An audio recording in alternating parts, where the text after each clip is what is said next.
ভাবুন তো, আপনি বাংলাদেশে বসেই অক্সফোর্ডের মতো ইউনিভার্সিটিতে বাস্তবে এমবিএ করতেছেন, শিক্ষক বাস্তবে ক্লাস নিচ্ছেন, সেটি আপনি উপভোগ করতেছেন অথবা শিখতেছেন। হঠাৎ আপনি অমনোযোগী থাকার কারণে বাংলাদেশের শিক্ষকের মতো আপনার কানটা শিক্ষক ডলা দিল, আপনি আবার হালকা ব্যথাও অনুভব করলেন। এমনটা কি সম্ভব?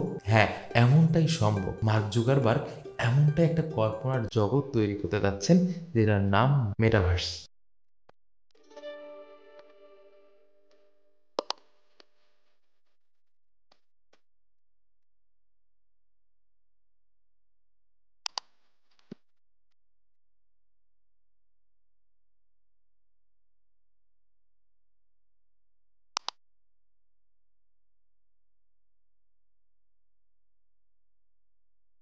যেখানে আপনি আপনার নিজের মতো করে কল্পনার জগৎ তৈরি করতে পারবেন। আপনি সেখানে অফিস করতে পারবেন, সেখানে আপনি ঘরে বসেই আপনার কলিগদের সাথে অফিস করতে পারবেন বাস্তবের মতোই। শুধুমাত্র আপনি একা না, সেখানে আপনার অন্যান্য কলিগরাও থাকবে এবং আপনার সাথে জয়েন করতে পারবে।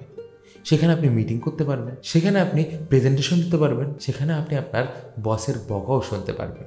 এই মেটাভার্স এমনটা একটা কল্পনার জগৎ তৈরি করতে যাচ্ছেন। যখন ফেসবুক ছিল না, যখন ইউটিউব ছিল না, তখন কি আমরা ভাবতে পারতাম এমন একটা সিস্টেম আসবে যেখানে আমরা সরাসরি একজন আরেকজনের সাথে কথা বলতে পারবো, তাও আবার ভিডিও কলে? তখন আমরা কল্পনাও করতে পারিনি। ঠিক মেটাভার্সে এমন একটা জগৎ, এমন একটা কল্পনার জগৎ এখন হয়তো আমাদের কাছে কল্পনার মতো মনে হচ্ছে, বাট এমনটাও হতে পারে।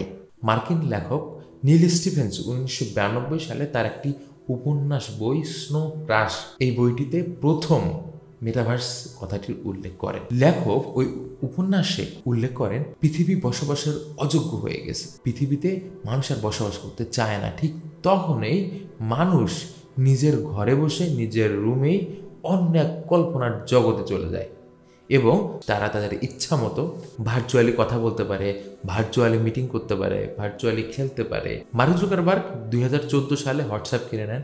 হোয়াটসঅ্যাপে তখন এখনকার মতো একটা অ্যাভেলেবল কমিউনিকেশনের বেস্ট মাধ্যম কিন্তু ছিল না, বাট এখন পুরো পৃথিবীতে হোয়াটসঅ্যাপের একটা বহুল ব্যবহার আছে। লাইক ইনস্টাগ্রাম একটা অ্যাপ্লিকেশন তৈরি করেছিল শুধুমাত্র কয়েকজন বন্ধু মিলে, যাতে করে তারা ছবি শেয়ার করতে পারে। কিন্তু মার্ক জুকারবার্গ সেটা দেখেও সেটাও কিনে নেন। অর্থাৎ মার্ক জুকারবার্গ চেয়েছিলেন কমিউনিকেশনের, যোগাযোগের যতগুলো মাধ্যম আছে সেটা তার অ্যাপ্লিকেশনের মাধ্যমেই হবে, সেটা হোক ফেসবুক, যেটা হোক হোয়াটসঅ্যাপ, যেটা হোক মেসেঞ্জার, সেটা হোক ইনস্টাগ্রাম।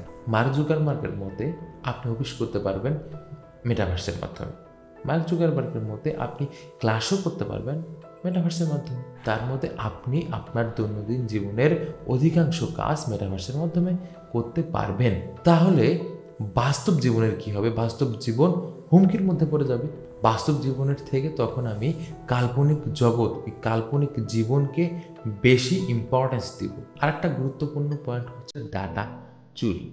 ফেসবুক, হোয়াটসঅ্যাপ, ইনস্টাগ্রামের মাধ্যমে আপনার জীবনের অধিকাংশ ডাটা তো তাদের হাতেই। কিন্তু যখন আপনি মেটাভার্স ইউজ করবেন, তখন এর থেকেও হাজার গুণে বেশি আপনার ডাটা সংরক্ষণ করে রাখা সম্ভব। এটা একটা আমাদের জীবনের হুমকির মধ্যে পড়ে যাবে। আমাদের জীবনের অধিকাংশ কন্ট্রোল মেটাভার্সের মাধ্যমে চলে যাবে। আর একটা ভয়ঙ্কর কথা আছে, মেটার মালিককে মার্ক জুকারবার্গ, অর্থাৎ মেটাভার্সের উদ্ভাবককে মার্ক জুকারবার্গ। এই মেটাভার্স একটা যদি কাল্পনিক জগৎ তৈরি করেন, এই জগতে আমরা সবাই বসবাস করব এবং সেখানকার মালিক হবে কে? একজন, সেটা হবে মার্ক জুকারবার্গ। অর্থাৎ পুরো পৃথিবীর কন্ট্রোলার তার হাতে, একজন ব্যক্তির হাতে অথবা একটা কোম্পানির হাতে পুরো পৃথিবীর কন্ট্রোল চলে যাবে। অর্থাৎ মেটাভার্সের মেইন কন্ট্রোলার, মেইন স্রষ্টা, মেইন গড একজনই থাকবে, সেটা হচ্ছে মার্ক জুকারবার্গ। এবং সেটা যদি হয়, সেটা কি পরিমাণে ভয়ঙ্কর সেটা আপনারা ভাবতে পারেন। আমরা বাস্তব জীবনে কিন্তু এমনটা নাই যে একমাত্র সেই গড, সে যেভাবে কন্ট্রোল করবে সেভাবে আমরা চলবো। সে যা দেখাইতে চাবে তা আমি দেখবো, সে যা শোনাইতে চাবে তা আমি শুনবো, শুনতে বাধ্য। কিন্তু সেইটা যদি হয়, সেটা যদি আমরা অ্যাডপ্ট করতে পারি, মেটাভার্স যদি অধিকাংশ পৃথিবীর 60 বা 70% মানুষ অ্যাডপ্ট করে বা ব্যবহার করে, তাহলে মেইন কন্ট্রোলার তার হাতে চলে যাবে এবং সে হবে সবার গড স্রষ্টা।